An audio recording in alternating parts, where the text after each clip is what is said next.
ভ্যাপসা গরমে এক পশলা বৃষ্টি নগরবাসীর জন্য স্বস্তি আনলেও কাল হয়ে দাঁড়ায় এইচএসসি পরীক্ষার্থীদের জন্য। পরীক্ষা শুরুর আগ মুহূর্তে বৃষ্টি শুরু হওয়ায় বিপাকে পড়েন শিক্ষার্থী ও অভিভাবকরা। পরীক্ষা শুরুর ৩০ মিনিট আগে কেন্দ্রে পৌঁছানোর নির্দেশনা থাকলেও বৈরী আবহাওয়া আর যানজটের কারণে ব্যর্থ হন অনেকেই।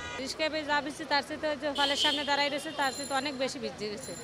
তারপর তো ঠান্ডা লেগে গেছে, আমরা তার ভিতরে ঢুকতে পারি না। কি অবস্থা আছে আল্লাহ মাহবুদ জানে। ওয়েদারটা খারাপ হয়ে যাওয়াতে সবার অনেক কষ্ট হয়েছে। এইখানে কোনো শেড নাই উপরে যে বৃষ্টিতে ভিজে ভিজে ওদের ঢুকতে হয়েছে।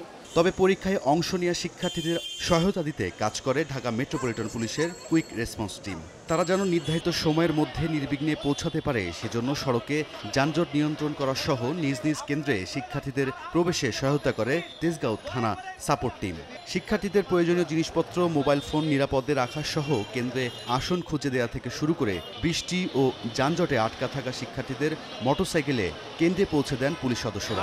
নগদের কাছে সব গ্রাহকই প্রিয়, তাই তো সারা দেশে ক্যাশ আউট চার্জ সবচেয়ে কম।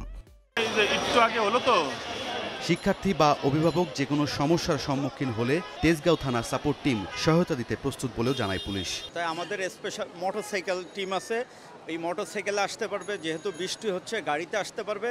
আমরা অতিরিক্ত ছাতার ব্যবস্থা করেছি, কেউ যদি বৃষ্টিতে আটকে যায় তাকে ছাতা দিয়ে কেন্দ্রে ঢুকিয়ে দেওয়া।